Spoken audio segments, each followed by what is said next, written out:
오늘 삼려전대 헌신 예배인데 이 다비다라고 하는 여자가 요바에 살고 있었는데 이 요바라고 하는 도시는 지금도 예루살렘에서 약 56km 정도 떨어진 지중해 연안에 있는 항구 도시인데 지금도 이스라엘 사람들이 야파 이렇게 부르는 항구가 요바라는 항구입니다.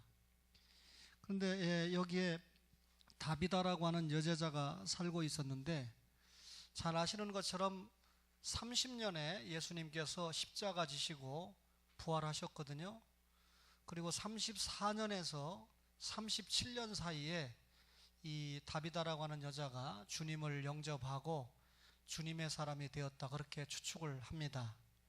그런데 분명히 실존했던 다비다가 오늘 보니까 여제자였다, 이렇게 본문은 설명하죠. 사도행전 9장 36절에 요바에 다비다라 하는 여제자가 있으니 그랬습니다. 히브리 말로는 다비다라는 이름을 가졌고 헬라 말로는 도르가라고 하는 이름을 가졌는데 이 여자를 소개할 때 여제자다, 이렇게 소개했습니다. 보통 헬라 말로 마데테스라고 하면 남자 제자가 되는데 그 마데테스의 뒤에 여성 명사 꼬리뼈를 붙어서 마데티아, 그래서 제자는 제자인데 남자 제자가 아니고 여자 제자다라고 분명하게 밝혔습니다. 이름은 인격의 대명사인데 그 부모 중 누군가 이름을 져줬을 텐데 이 다비다라고 하는 뜻은 암양 혹은 암사슴이라는 뜻입니다. 이 암양, 암사슴을 이야기할 때 성경에서는 아주 대단히 사랑스러운 아내를 이야기할 때 이런 이름을 썼고, 또 좋은 소식을 전하는 여자라고 할 때 이런 이름을 썼습니다. 그러니까 아마 다비다는 사랑스러운 아내였을 거고 또 좋은 소식을 전하는 그런 여자였겠다, 이렇게 생각을 합니다. 그런데 이 다비다라는 여자가 여제자였는데 많은 사람으로부터 존중과 존경과 사랑을 받았던 여자로 오늘 본문에 기록이 되어 있습니다. 이름은 인격의 대명사인데 여러분과 저에게는 어떤 이름이 주어졌습니까? 크리스천이라는 이름이 주어지지 않았습니까? 구약의 히브리인, 신약의 크리스찬. 이 크리스찬이라고 하는 이름은 나는 예수를 믿는다, 신앙 고백의 사람을 크리스찬이라고 그러죠. 또 크리스찬이라고 하는 사람은 세상에 속한 사람이 아니고 나는 교회에 소속되어 있다, 교회적인 고백을 하는 사람이 크리스찬입니다. 교회에 소속되어 있지 않으면 크리스찬이 될 수가 없습니다.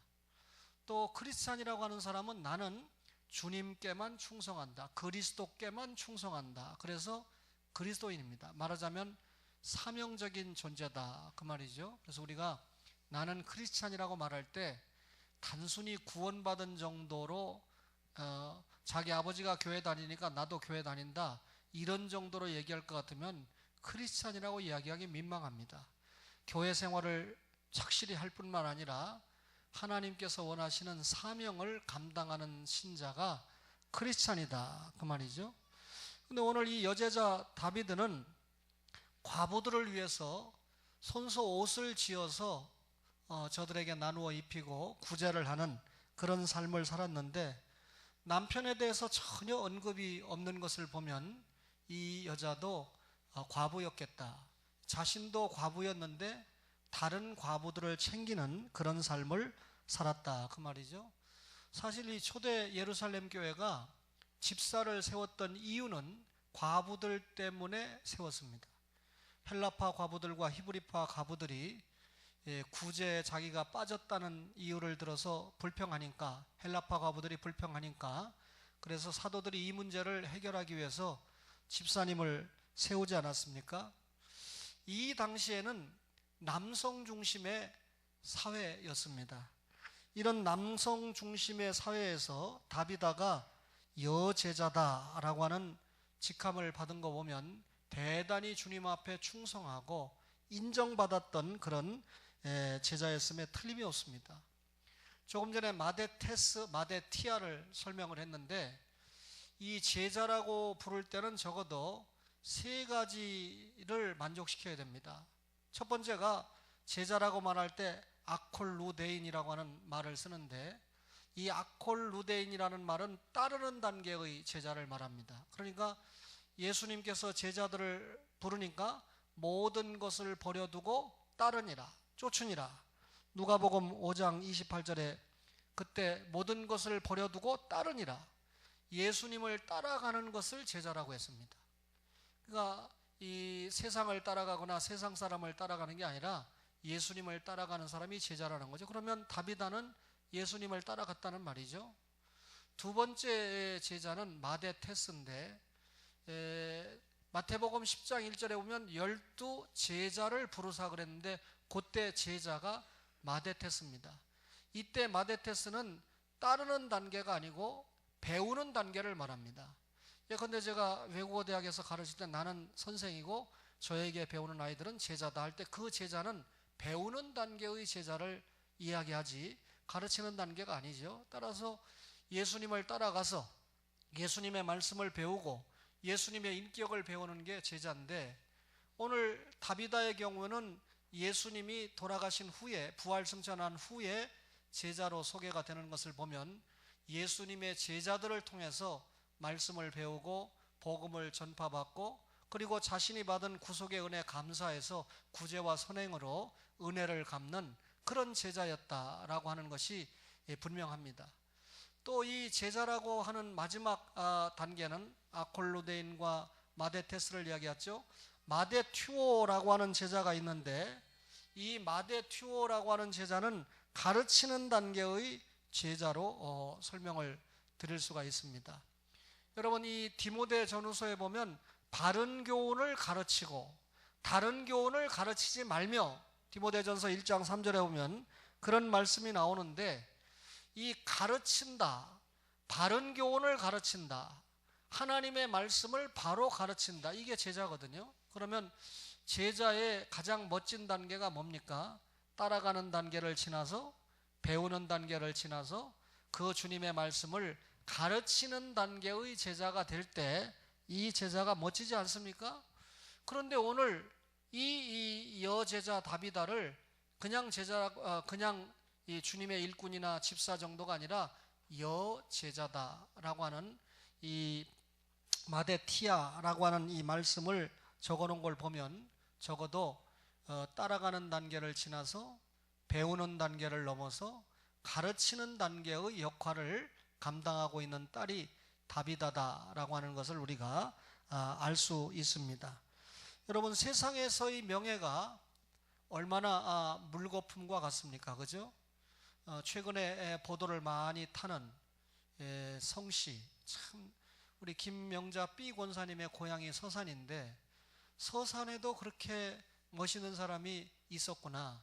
초등학교 4학년만 다니다가 돈이 하나도 없어서 서울로 올라와서 7년 동안 죽도록 고생해서 200만 원 벌어가지고 고향에 내려가서 사업을 시작해서 한 해 2조 원의 매출이 있을 정도로 그렇게 사업을 성공하고, 그리고 어쨌든 만 원을 줬겠습니까? 장학금을 2만 4천 명에게 장학금을 줬는데 지나간 시간 동안 350억 원의 장학금을 그렇게 주었던 그 지역에서는 굉장한 사람이죠. 정말 이 멋있게 생을 마쳤으면 그 장로 직함이 더욱 빛났을 텐데 여러 가지로 안타까운 마음이 있습니다. 정치 무상이죠. 권력 무상이죠. 인생 무상이죠. 인간이 지상에서 가진 명예, 여러분 지상에서 가진 부, 다 여러분 잠시 잠깐입니다. 그렇죠? 물거품입니다. 그런데 오늘 이 다비다가 여제자라고 하는 명예를 가진 것은 물거품이 아니고, 지금 신목사가 설교를 하고 있고 많은 목사들이 이 여인의 충성을, 여인의 믿음을 통해서 하나님의 말씀을 나누고 있지 않습니까? 이 여자는 밤을 새워서 바느질을 했어요. 그리고 옷을 만들어서 어려운 과부들을 도왔습니다. 얼마나 열심히 밤을 새워서, 밤을 하얗게 새워서 이런 봉사를 했던지 육신에 병이 들었을 정도입니다. 보통 우리가 이 성경의 다비다의 나이를 제가 아무리 연구해서 찾아보려고 해도 나이를 알 수가 없어요. 근데 보통 우리가 볼 때 이 다비다가 결혼을 했었고 또 과부라고 하는 것을 생각할 때 나이가 지긋한데, 이 지금은 우리가 이 평균 연령이 83세가 됐다고 그러는데 이 초대교회 당시의 평균 연령은 굉장히 낮습니다. 그렇기 때문에 이 다비다가 어느 정도 지긋한 나이가 됐고, 사실 우리가 이 공무원 연금법을 1960년대에 만들었다고 그러는데, 공무원 연금법을 만들 때 우리나라 이 사람들의 평균 연령이 53세였답니다. 그러니까 연금 들어줘서 퇴직을 해도 금방 죽을 거니까 얼마 안 줘도 되거든요. 오해하지 마세요. 그런데 지금은 공무원들이 83세 평균 살죠. 은퇴하고 난 다음에 65세에 은퇴하고 나면 83세 평균 사는 데다가 또 어떤 사람은 100살도 넘게 살으니까 공무원 연금이 바닥날 수밖에 없죠. 거기다가 주식이나 뭐 이렇게 투자하다가 부동산도 팍팍 올라가고 주식값도 팍팍 올라가다가 지금은 금리고 뭐고 잘 안 되니까 공무원 연금을 빨리 조정을 해야 되는데, 이 설교를 길게 하면 유동진 장로님 은혜 못 받죠. 또 우리 박연섭 집사님 가족이 은혜를 못 받으니까 제가 잠깐 이야기하고 넘어가지만, 어쨌든 간에 고치는 건 고쳐야 돼요. 평균 53세 때 만든 법이 지금 평균 83세를 사는 때에 적용을 하니까 국가가 재정을 밀어넣어야 되는 게 얼마나 많겠습니까? 어쨌든 다비다는 여러분 이웃사랑을 하고 복음 전도에 굉장히 애썼던 충성스러운 주님의 제자였어요. 한마디로 말하면 주님의 말씀을 몸소 실천하는 제자가 다비다였다, 그 말입니다. 그런데 이 다비다는 여제자일 뿐만 아니라 구제와 선행의 삶을 살았어요. 오늘 9장 36절에 보니까 도르가라 선행과 구제하는 일이 심히 많더니 그랬습니다. 10장 2절에 보면 고넬료를 소개할 때 백성을 많이 구제하고 그랬죠. 근데 여러분 39절에 보니까 39절에 모든 과부가 울었다. 구제를 하는데 모든 과부들을 위해서 구제를 했습니다. 여러분 여기에 모든 과부가 다비다의 사랑을 받았다라고 하는 것은 역으로 말하면 다비다가 한 명 정도만 구제한 게 아니라 모든 과부들을 상대로 구제할 만큼 구제가 뜨거웠다. 뿐만 아니라 이 과부를 강조한 것은 과부들은, 모든 과부는 당시에 구제 대상이었다는 거죠. 남편이 돈벌이를 해와야 되는데 남편이 없으니까 얼마나 힘든 삶을 살았겠습니까? 그런데 다비다가 이런 여인들을 향해서 구제와 선행의 삶을 살았다.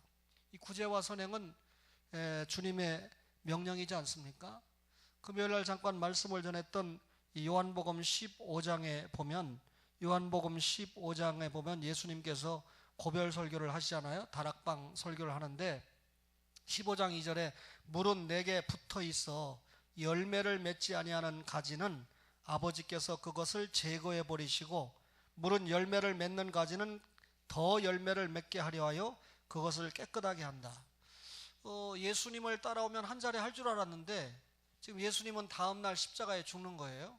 제자들에게 마지막 고별 설교를 통해서 제자들을 새로운 이스라엘로 만드는, 구약의 이스라엘이 아니고 새로운 이스라엘로 만드는 방법을 두 가지로 설명하죠. 하나는 제거한다. 옛 이스라엘을 제거한다. 율법적인 사고를 제거한다. 그리고 깨끗하게 하시리라. 성화의 삶을 살게 하고 사명의 삶을 살게 한다. 그러니까 예수님을 따랐던 제자들이 옛 생활을 버리고, 옛 이스라엘의 생활을 버리고 새로운 성화와 사명 감당의 삶을 살아야 된다. 그걸 구체적으로 뭐라고 말씀하냐면 15장 8절에 너희가 열매를 많이 맺으면 내 아버지께서 영광을 받으실 것이요 너희는 내 제자가 된다. 열매를 많이 맺으면 하나님이 영광을 받고, 제자들이 열매를 많이 맺으면 주님의 제자라는 게 입증이 된다는 거예요. 그럼 주님의 제자, 여제자가 되려면 뭘 많이 맺어야 됩니까? 여제자라는 칭호를 받은 거 보면 열매를 많이 맺었다. 근데 열매가 뭡니까? 9절에 보니까 아버지께서 나를 사랑하신 것 같이 나도 너희를 사랑하였으니 나의 사랑 안에 거하라. 열매를 맺는 조건이 주님의 사랑 안에 거해야 됩니다. 예수 이름으로 사랑하지 못하는 거 헛결하는 말입니다. 내가 아버지의 계명을 지켜 그의 사랑 안에 거하는 것 같이 너희도 내 계명을 지키면 내 사랑 안에 거하리라. 그러면 주님의 사랑 안에 거하는 방법을 뭐라고 그랬습니까? 주님의 계명을 지키는 것이다. 그렇게 설명을 했습니다. 주님의 계명을 지키는 게 주님을 사랑하는 거고, 주님의 계명을 지키면서 많은 열매를 맺는 것이 결국 주님의 제자라는 것이 입증되는 것이라는 겁니다. 그렇다면 우리가 주님의 제자가 되려면 사랑이라는 이름으로 열매를 많이 맺어야 되죠. 구약의 이스라엘 백성들이 여러분 왜 멸망을 당했습니까? 왜 이스라엘 백성이 멸망당했습니까? 한마디로 말하면 하나님의 언약을 지키지 않아서 그래요. 하나님의 언약이 뭡니까? 시내산에서 준 율법의 내용 아닙니까? 십계명을 위시해서 하나님의 법 아닙니까? 그러면 십계명을 요약하면 뭐죠? 내가 너희에게 세 계명을 주노니 하나님을 사랑하고 이웃을 사랑하라. 1계명부터 4계명은 하나님을 사랑하는 거죠. 5계명부터 10계명은 이웃을 사랑하는 거죠. 그런데 이스라엘 백성들이 우상 숭배하면서 하나님 사랑하지 않았어요. 얼마나 이스라엘 백성들이 가난한 사람을 구제하지 않고 못되게 굴었으면 선지자들이 나와서 저들의 탐욕과 저들의 불의와 저들의 부정과 악행을 그렇게 지적을 많이 했을까요? 결국 시내산 언약을 지키지 않아서, 율법을 지키지 않아서 이스라엘 백성들이 망했던 것입니다. 그런데 여제자 다비다는 구제를 많이 했고 선행을 많이 했다. 한마디로 말하면 주님의 계명을 지켰다. 예수 그리스도를 통해서 구원받은 것 너무나 감사해서 그 감사하는 삶을 보이는데, 그 감사의 삶이 뭐였습니까? 제자의 삶이었는데, 그 제자로 살았던 삶의 내용이 구제와 선행이었다, 그 말입니다. 여러분, 주님이 뭐라고 그랬습니까? 오른뺨을 때리면 왼뺨을 돌려대라. 겉옷을 달라고 하면 속옷까지 줘라. 오리를 가자고 하면 심리를 같이 가져라. 내 원수를 사랑하라. 이런 말씀들을 다 종합해 보면 계명을 지키는데 선행과 구제의 삶을 살아야 된다, 그 말이죠. 여기서 우리가 선행의 동기가 분명해야 돼요. 다시 말하면 사랑의 기반을 둬야 됩니다. 나의 선행과 나의 구제가 예수 믿지 않는 사람에게는 예수를 믿도록 하는데, 그죠? 그 다음에 이 예수를 믿는 사람에게는 나의 사랑과 선행을 통해서 예수를 더 잘 믿게 하는데 우리가 선행과 구제가 동원이 되어야 된다, 그 말입니다. 그죠? 근데 여러분, 이 교회에서 교인들에게 구제하는 건 참 쉽지 않아요. 그죠? 26년 경험 중에 한 결론인데, 목회학 교수가 된 경험인데, 정말 가난한 사람들을 교회가 도와주면요, 감사할 줄 아세요? 조금 이 가난을 면하고 나면 자기의 과거를 안다는 이유 때문에 잘 있거라 나는 간다 하고 딴 교회로 가버리거나, 그리고 자기가 전혀 가난하지 않았던 것처럼 그렇게 처신을 합니다. 이 말을 잘 이해를 해야 돼요. 혹시 여러분들 가운데 교회에서 부활절 지났는데 나 좀 구제해 줬으면, 집사 아닙니다. 집사는 헌금해서 남들을 구제하는 사람이 집사죠. 그러나 하나님의 경륜 속에서 때에 따라서 물질적인 어려움을 받을 때가 있고 고난을 받을 때가 있습니다. 기도하고 열심히 일하시면 돼요. 내가 자신 있게 얘기하는데요, 저는 목사가 아니었다면 여러분, 절대로 바꿈지 않아요. 목사라고 바꾼다는 말 아닙니다. 절대로 저는 하나님이 주신 건강 속에서 처자식을 책임지는데 분명한 의식을 가지고 살았을 거예요. 오해하지 마세요. 일하기 싫거든 먹지도 말라라고 하는 사도 바울의 가르침을 우리가 명심해야 됩니다. 오늘 이 선행의 동기가, 구제의 동기가 그냥 구제하는 거 아니에요. 그냥 선행하는 거 아니에요. 영혼을 구원하고 영혼을 믿음을 성장시키는 선행이 돼야 된다. 주님의 이름으로 선행하고 구제해야 된다. 같은 맥락이지만 내 이름을 내려고 구제하고 선행하는 게 아니라 주님의 이름을 높이기 위해서 선행하고 구제하는 겁니다. 여러분, 어떤 교인들 보면 밥은 잘 먹어요. 근데 헌금은 안 해요. 헌금도 하고 밥도 잘 먹으면 얼마나 좋겠어요. 그죠? 주님 앞에 드려야 될 11조 가지고 사람들에게 밥 사줘가면서 인기 전술을 쓰죠. 그런 성도들 주변에서 제가 많이 경험했고 목회하면서도 많이 봤습니다. 여러분, 구제와 선행은 주님의 교회를 통해서 할 때 빛이 납니다. 우리가 은밀한 중에 구제를 해야 된다. 오늘 다비다가 은밀한 중에 구제했다면 사람들에게 구제를 했는지 뭔지 칭송받을 수 있겠어요? 이 말을 오해하면 안 됩니다. 여러분들이 구제를 은밀하게 한다라고 하는 말은 교회라고 하는, 주님의 교회라고 하는 공적인 통로를 통해서 주님의 이름으로 구제를 한다, 그렇게 이해를 해야 돼요. 그때 우리 구제하는 사람은 심부름꾼에 불과하죠. 여러분들이 부활절 헌금을 해서, 제가 부활절 헌금을 통해서 누구를 우리 교회가 지원할 때는 교회가 지원하는 것으로 소개를 합니다. 근데 부활절 지나고 나니까 이게 참 녹음이 돼서 제가 말하기 곤란한데, 제가 헌금은 50만 원 했는데 부활절 특별 사례라고 30만 원을 저에게 줬어요. 오해하지 마세요. 그렇지만 제가 부활절 헌금한 것은 오간데 없고, 사례를 받았다고 하는 그 생각 때문에 이 30만 원을 어떻게 사용하면 좋을까. 물론 교인들 가운데도 떠오른 사람이 있지만 조금 전에 제가 이야기했습니다. 정말 이 좋은 자질을 가진 신학생인데 너무 고통을 받을 때 그 돈이 무슨 도움이 되겠습니까? 얼마나 도움이 되겠습니까? 그러나 교수가, 목사가 저를 기억해서 교통비라도 주면서 기도해주고 힘내라, 나도 과거에는 이런 어려운 시기를 통했다 하고 기도해주고 전달하면 굉장히 폭발력 있는 힘이 생기게 되죠. 그럴 때는 여러분, 교회가 준 돈은 아니고 분명히 내 개인의 돈인데도 불구하고 제가 마치 교회에서 구제를 하는 것처럼 제가 설명을 하고 구제를 합니다. 그게 은밀한 구제죠. 여러분, 성경적인 구제를 하려면 교회를 통해서 하는 것이 좋다. 우리 교회가 여러분 사랑의 연보도 자주 했고, 그동안 여러 가지 헌금을 통해서 귀하고 좋은 일들을 많이 감당하지 않았습니까? 여러분, 예수님께서는 예수 믿는 신자들에게 선을 행하라. 여러분, 우리가 단순히 예수 믿고 구원받는 것으로 끝날 것 같으면 로마서도 11장까지만 있으면 돼요. 11장까지 예수 믿고 구원받는 걸 이야기한 다음에 12장부터 뭐라고, 구원받았으니까 너의 몸을 거룩한 산 제물로 드리라고 하면서 성도와 성도 간의 생활을 강조하죠. 갈라디아서도 예수 믿고 구원받은 것으로 끝나고 가르치지 않은, 선을 행하다가 낙심하지 말라라고 하는 그리스도의 이름으로 구원받았으면 구원의 자유로 끝나지 말고 선을 행하는데 최선을 다해야 된다라고 하나님의 말씀은 가르치고 있습니다. 여러분, 선행에는 반드시 결과가 따라오죠. 어떤 결과가 따라옵니까? 상 받을 결과입니다. 여러분, 사람들에게 인정을 받는 것보다 오늘 오전에 설교했던 것처럼 주님을 만난 그 시간에 주님 앞에 면류관이 예약되어 있는 그런 선행과 구제의 삶, 제자의 삶을 살았을 때 은밀한 중에 보시는 하나님께서 우리의 선을 주님이 인정하시고 보상하시는 그날 받을 보상을 생각하면서 여러분과 저가 선행과 구제를 해야 된다. 믿음으로 구원받지만 상급은 우리의 선행에 비례합니다.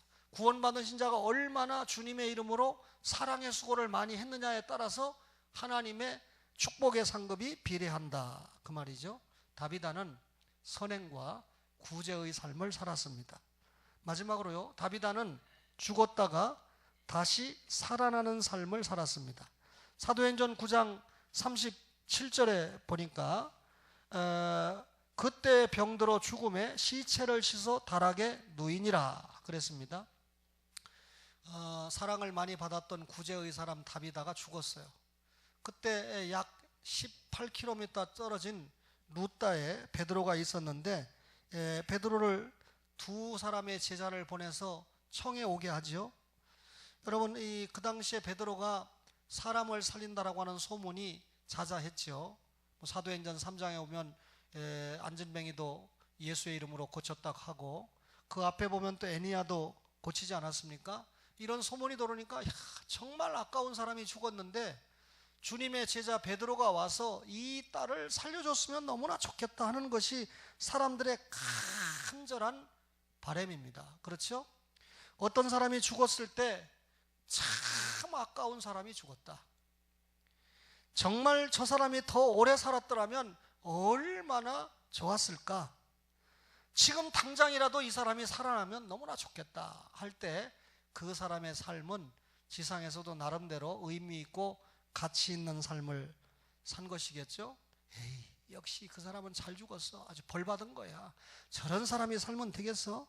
그렇게 못된 짓만 하더니 잘 죽었어. 그죠? 이 요즘 체중에 중국 사람들이, 중국 조선족들이 끔찍한 사고를 일으켜가지고 참 안타까움을 면할 수 없는데, 그것 때문에 우리가 이 조선족을 보는 눈이 나쁘면 안 되겠죠. 그죠? 여러분, 그렇게 따지면 크리스찬 몇 명이 잘못한 것 때문에 불신자들이 다 크리스찬을 싸잡아서 욕하는 거하고 똑같잖아요. 예수 믿고 잘못한 그 사람이 잘못된 거지, 여러분, 이 중국 사람, 이 조선족 그 사람이 잘못한 거지 조선족 전체가 잘못한 건 아니지 않습니까? 근데 베드로가 욥바로 가서 간절히 기도해서 살리는데, 이때 여러분 예수님께서 회당장 야이로의 딸들을 살릴 때 여러분 예수님께서 베드로, 야고보, 요한을 데리고 갔죠. 그리고 그 부모만 데리고 가서 소녀야, 아이야, 일어나라. 그러니까 일어났단 말이에요. 근데 베드로가 오늘 이 다비다를 살리는 모습이 비슷한 점이 있어요. 8장 34절에 보니까 8장 34절에 보니까 베드로가 이르되 애니야야, 예수 그리스도께서 너를 낫게 하시니. 지금 애니야를 고칠 때 누구 이름으로 낚입니까? 예수 그리스도께서 너를 낫게 한다. 8장 40절에 보니까 베드로가 사람을 다 내보내고 무릎을 꿇고 기도했다. 누구에게 기도한 거죠? 하나님 앞에 기도한 거죠. 그러면서 시체를 향하여 이르되 다비다야 일어나라. 이렇게 고칩니다. 다시 말하면 예수님을 의지해서 여러분 고치는데, 예수님께서 하신 모습을 베드로가 지금 재현하고 있는 그런 모습을 보여주고 있습니다. 무슨 말입니까? 베드로가 3년 동안 예수님을 따라다니면서 배웠잖아요. 예수님이 제자들을 고치거나 사람들을 고칠 때 하시는 모습을 그대로 베드로가 지금 적용하고 있어요. 선생님에게 영향받았다는 말이죠. 선생님에게 배웠다는 말이죠. 여러분과 저가 좋은 선생님에게 배워야 됩니다. 그죠? 말씀의 사람에게 배워야 됩니다. 그죠? 용서하세요. 여러분, 다 목사들이 하나님의 말씀대로 깨닫고 살아야 된다고 말은 하지만 그 말 지겨울 정도로 들어요, 우리가. 근데 강단에서 설교하는 데 보면 하나님의 말씀은 거의 가르치지 않아요.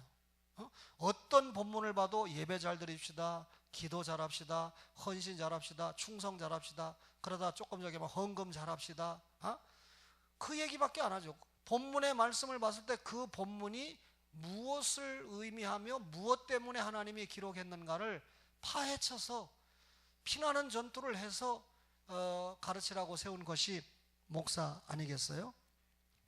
여러분, 오늘날의 성도들도 이 말씀을 통해서 실천하는 삶을 살아야 되는데, 베드로가 이 다비다를 이 살리는 기적적인 현장에 선행되는 게 뭐였습니까? 무릎을 꿇고 기도했다, 그 말이죠. 여러분과 저가 하나님 앞에 기도할 때 여러분 이 확신이 생기게 됩니다.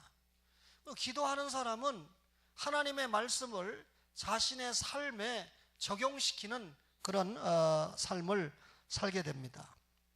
여러분, 다비다가 다시 살아났어요. 다시 살아나니까 여러분 어떤 일을 했습니까? 평상시와 똑같이 도로 바느질을 하고 도로 구제하고 선행을 하는 일에 계속해서 최선을 다하고 있는 것을 보게 됩니다. 그 결과 42절을 보세요. 39절을 보면 베드로가 일어나 그들과 함께 가서 이르매 그들이 데리고 다락방에 올라가니 모든 과부가 베드로 곁에 서서 울며 도로다가 그들과 함께 있을 때 지은 속옷과 겉옷을 다 내려오늘. 베드로가 기도했죠. 살아났죠. 41절에 보니까 베드로가 손을 내밀어 일으키고 성도들과 과부들을 불러들여 그가 살아난 것을 보이니 온 요파 사람이 알고 많은 사람이 주를 믿더라 그랬습니다. 결국 이 여자 부활의 결과, 어떤 결과가 옵니까? 많은 사람들이 이를 보고 믿더라 그랬습니다. 많은 사람이 이 주님 앞에 믿고 돌아온 걸 보면 예수 믿는 사람의 숫자가 늘어났고, 또 이 다비다라고 하는 한 여자의 삶과 죽음 때문에 또 다시 살아남 때문에 공동체에 얼마나 많은 영향을 미쳤는가를 볼 수가 있어요. 여러분 3여전도에 헌신 예배를 드리니까 여러분 한번 죽어 보실래요? 야, 나는 제 아내에게 물었어요. 여보, 내가 혹시 그 넥타이를 이렇게 매면 죽는 거냐? 넥타이를 맬 때 사람이 순간적으로 지가 자살하려고 마음을 먹었다고 해도 굉장히 고통스러울 텐데 그 고통스러울 때 본능적으로 이렇게 다시 잡지 않겠느냐? 그러니까 제 아내는 성이 아니시기 때문에 죽으려고 그거를 맸는데 고통스러워도 모르는 척하고 죽겠지, 그게 살겠느냐? 그렇게 심리학자다운 소리를 하더라고요. 근데 여러분 정말 이 사람이 생을 통해서 살아나서 많은 열매를 맺게 되는데 우리가 첫째 부활했잖아요. 예수 믿기 전에 제가 다 알잖아요. 예수 믿어도 용서하세요. 목사가 보니까 그런데 예수 믿기 전에는 주태백에다 깡패에다가 뭐 사기꾼에다가 다 그랬잖아요. 예수 믿어서 첫째 부활했으면, 다시 말하면 이 죽음에서 영혼이 살아났으면, 부활했으면 적어도 어떻게 됩니까? 제자의 삶을 살아야 되고 선행과 구제하는 삶을 살아야 되고, 우리 부활했잖아요. 죽었다가 부활했잖아요. 영혼이 살아났잖아요. 그러니까 우리의 신앙의 모습을 보고 많은 사람이 예수를 믿고 따를 수 있는 그런 전도자의 삶을 여러분과 제가 살아야 되지 않겠습니까?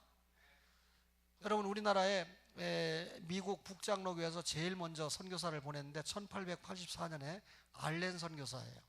85년에 언더우드 선교사를 보냈고 1888년에 헤론 선교사를 보냈습니다.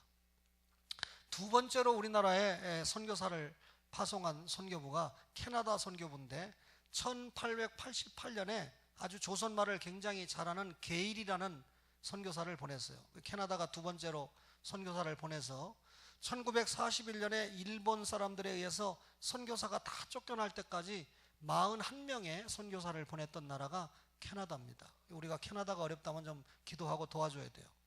세 번째 우리에게 선교사를 보냈던 나라가 이 호주라고 하는 나라인데, 호주는 1889년에 제일 먼저 선교사를 파송했는데 동생 데이비스, 누나 데이비스를 보냈어요. 1889년 10월 달에 와가지고 이미 우리나라에 와 있는 미국 선교사인 이 언더우드와 헤론을 통해서 한국말도 배우고 한국의 문화나 이런 걸 다 배웠어요. 그러니까 미국 선교사들이 호주라고 딴 나라라고 경계 안 하고 아주 그리스도의 이름으로 잘 가르쳤어요. 근데 데이비스 남매가 생각을 해보니까, 야, 선교사들이 다 서울에만 있더라, 한양에만 있더라. 근데 이 조선 사람들이 부산에도 굉장히 사람이 많이 산다는데, 그때는 부산이 두 번째로 사람 많이 살잖아요. 물론 지금도 그렇지만. 그래서 자신들은 부산에 가서 복음을 전해야 되겠다 생각을 하고 1890년 3월 말에 두 남매가 부산으로 향합니다. 기차 없죠? 또 말을 타고 갈 수도 없죠? 이제 부산까지 걸어가는 거예요. 그래서 정확하게 1890년 4월 4일 날 부산에 도착했어요. 그런데 부산에 도착한 이날 이 데이비스 남매가 폐렴, 한 사람은 폐렴, 또 한 사람은 이 열병이 걸려가지고 죽게 됩니다. 그러니까 부산 선교를 위해서 선교사가 없는 부산 지역에 가서 선교사를 하겠다고 갔는데 도착한 다음 날 죽어버렸어요. 근데 이 사람들은 죽었지만 선교가 부활합니다. 호주가 이 기가 막힌 소식을 듣게 되면서, 야, 조선에 간 우리 호주 선교부의 데이비스 남매가 이렇게 선교의 열정을 가지고 부산까지 갔다가 죽었구나. 선교사를 보내자 해가지고 호주의 빅토리아주 장로교 선교부에서 계속해서 선교사를 보내서 이 부산과 경남 지역에 선교 역할을 감당했는데, 제가 부산에서 강의할 때는 참 호주가 실수했다고 그러죠. 경상도 문댕이들이 아주 고집이 세가지고 예수 잘 안 믿거든요. 근데 호주가 이 뭡니까, 미국 남장로교회 같이 이 전주, 이 광주, 그때는 이 전라도도 제주도도 전라도였거든요. 제주도 이렇게 전했으면 굉장히 성과가 많았을 텐데 호주 선교부는 크게 성과를 못 냈어요.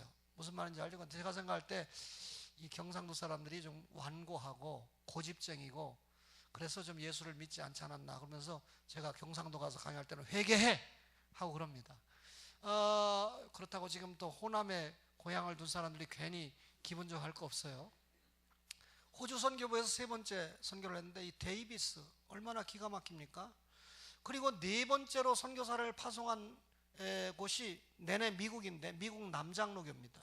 미국 남장로교에서는 1890년경에 선교사를 보냈는데 그 선교사가 누구냐면 우리나라에 원래 85년대에 왔던 언더우드 선교사가 남장로 북장로교 선교사죠. 미국에 가서 안식년이 돼가지고 선교 보고를 하고, 우리나라에서 최초로 미국에 유학을 갔던 감리교 신자였던 윤치호라는 사람이 조선이라는 나라를 강력하게 소개하면서 조선 선교를 해달라고 하면서 미국 남장로교 선교사들이 들어오게 됩니다. 그런데 그 중에 여러분 캐나다 선교사 가운데 맥켄지라고 하는 선교사가 있는데, 이 맥켄지라고 하는 선교사가 얼마나 열심히 선교 사역을 감당을 했는지 모릅니다. 1893년에 선교를 감당하는데 우리나라에서 제일 먼저 세워진 교회가 북한에 있는 소래교회입니다.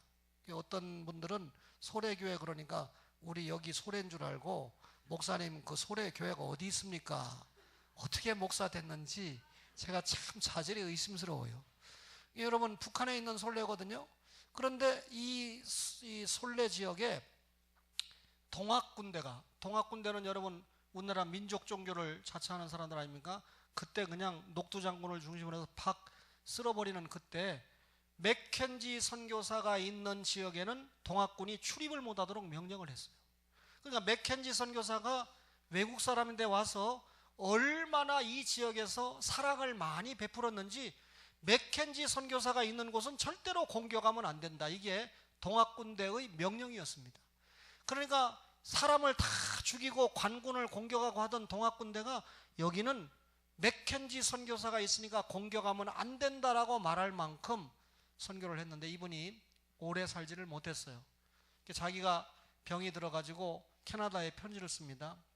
파도와 풍랑이 잔잔해진 그때 이 편지가 캐나다에 도착하면 캐나다가 이 민족이 무엇을 필요로 하는지 알게 될 것이다. 다시 말하면 자기가 사명을 감당하면서 캐나다 선교부에 조선 선교를 위해서 선교사를 보내주고 헌금을 보내달라고 하는 편지를 이 선교사가 구구절절히 썼는데, 이 편지가 정말 이 맥켄지가 기도한 대로 풍랑과 파도가, 그때는 비행기 없잖아요.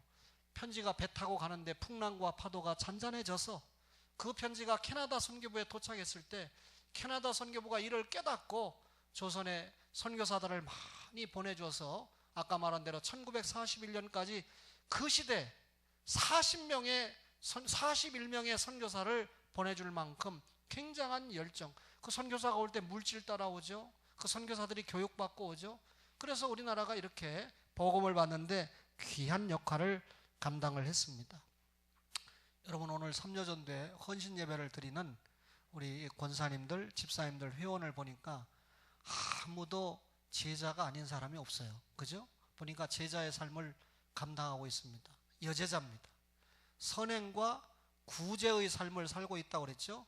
이 여제자처럼 실제로 죽었다가 살아나는 건 아니지만 우리가 이미 죽었다가 영적으로 부활했으니까 이 부활한 하나님의 자녀된 이 은혜의 경륜을, 비밀의 경륜을, 하나님의 경륜을 감사하면서 은혜를 잊어버리지 말고 은혜를 갚으면서 살자고 그랬죠. 그럼 주님 앞에 은혜를 갚는 게 뭡니까? 하나님을 사랑하고 이웃을 사랑하는 거죠. 우리 삼려전도의 임역원들 때문에, 회원들 때문에 우리 교회가 더욱더 부흥하고 발전하고 하나님을 기쁘시게 하는 축복의 교회가 될 줄로 믿습니다.